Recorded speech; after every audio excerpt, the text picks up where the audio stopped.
नमस्कार। आईपा के इस मंच पर आप सभी का स्वागत है। आईपा यानी all India progressive politics association एक मुहिम है जो कि ऐसे विचार या ऐसे व्यक्ति जो समाज में प्रगतिशील राजनीति के पोषक हों, उनको एक मंच प्रदान करता है।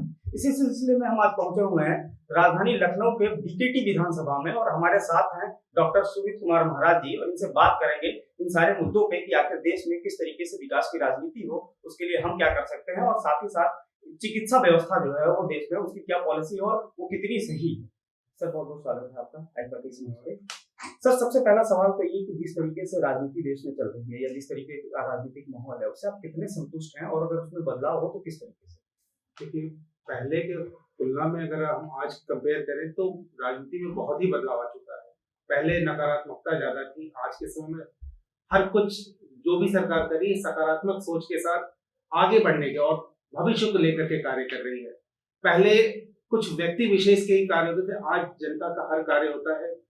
सरकार की जो नीतियां हैं, जो उनके कार्यक्रम चल रहे हैं, वो निचले तबके तक पहुंच रहा है। ये एक बहुत बड़ी बात है। अन्यथा पहले क्या होता था, एक ऊपर का ही तबका था जहां तक सरकारी सुविधाएं ले पाते थे, बाकी जिन्हें सही में जरूरत होती है उन तक पहुंचती नहीं थी। जी बिल्कुल सर। एक और चीज देखी गई चूंकि जो सर्वांगीण विकास के मुद्दे होते हैं जैसे सड़क, बिजली, पानी, स्वास्थ्य हो गया, शिक्षा हो गया, ये सब मुद्दे मुद्दे तो रहते हैं, घोषणा पत्रों में भी होते हैं, लेकिन जब मेन चुनाव का समय आता है, जब मुख्य इवेंट होता है चुनाव का, जब लोग अपना वोट कास्ट करने जाते हैं और पॉलिटिकल पार्टी एक दूसरे पे हमलावर होती है, तो कहीं ना कहीं ये मुद्दे जो है साइडलाइन हो जाते हैं और कोई एक सेंट्रलाइज मुद्दा आ गया, चाहे वो जाति का होता है, चाहे धर्म का होता है, तो ये कितना सही है राजनीति के लिए? बिल्कुल गलत है। जातिगत राजनीति हमारे देश के लिए बिल्कुल गलत है, जो हमारे यहाँ सालों से चली आ रही है। और इसी वजह से हम विकास की राह पर चलने की कोशिश तो करते हैं, लेकिन जातिगत तुष्टीकरण के चक्कर में हम आगे नहीं बढ़ पा रहे हैं। और जो चीजें हमें जनता की भलाई के लिए करनी चाहिए,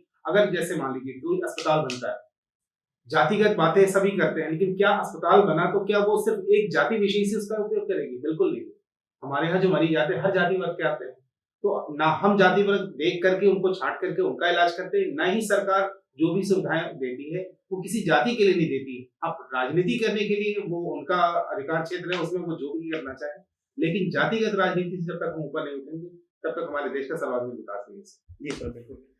आप चिकित्सक हैं, हमने कोरोना की जो सेकंड वेव है उसमें देखा कि चिकित्सा व्यवस्था जो है मतलब सब कुछ होने के बावजूद भी एक तरह से धराशायी हो गई और लोगों को काफी परेशानी उठानी पड़ी जिस तरीके से वेव आई। तो आपको क्या लगता है क्या कमियां रह गई थी या क्या और ज्यादा होना चाहिए जो कि जो थर्ड वेव हमारे सामने है उससे हम निपट सकें?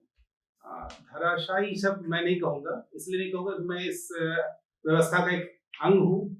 धराशायी नहीं हुआ था, लोगों की डिमांड बढ़ गई थी, और डिमांड बढ़ने की वजह से जो लिमिटेड है उससे ज्यादा उपभोग करने वाले बढ़ जाएंगे, तो थोड़ी कमी तो आएगी।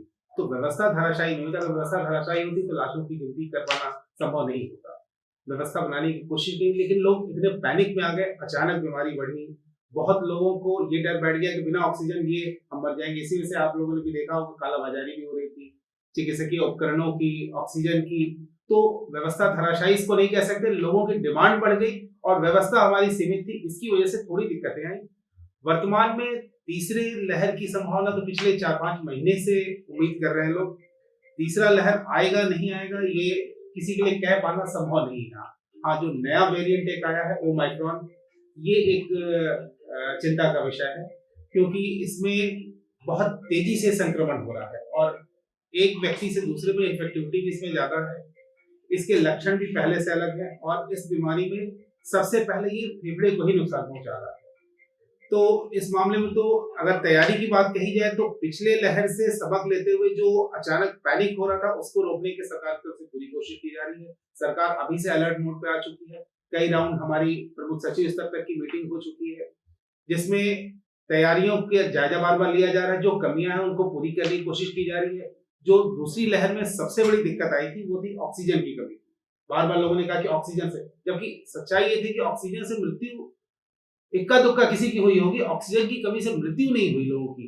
लोग पैनिक में आने की वजह से ऑक्सीजन ऑक्सीजन चिल्ला रहे थे और ऑक्सीजन उनको नहीं मिला तो उनको लगा कि ऑक्सीजन से मर गए। मरे वो बीमारी की वजह से। बीमारी फेफड़े में संक्रमण कर रही थी। लेकिन इस बार गवर्नमेंट ने क्या किया कि पहले से ही जितने हमारे बड़े बड़े हॉस्पिटल्स हैं या जो सीएससीज हैं, सभी जगहों पे ऑक्सीजन की पर्याप्त व्यवस्था पहले से कर दी गई है। पीएसए प्लांट्स हर जगह लगा दिए गए हैं। कई पीएम केयर से अलग अलग संस्थाओं ने भी इसमें डोनेट किया, BMGF ने भी कई जगह donate, bill Melinda Gates foundation भी कई जगह डोनेट करके लगवाया है। तो ऑक्सीजन की कमी और दवाओं की कमी, साथ ही साथ चिकित्सकीय उपकरणों की कमी, ये सारी कमियां जो थोड़ी बहुत दिखती थी वो पूरी कर ली गई। और अगर तीसरी लहर जैसी कोई चीज आती है तो उससे लड़ने के लिए हम पूरी तरह से सक्षम हैं और तैयार हैं।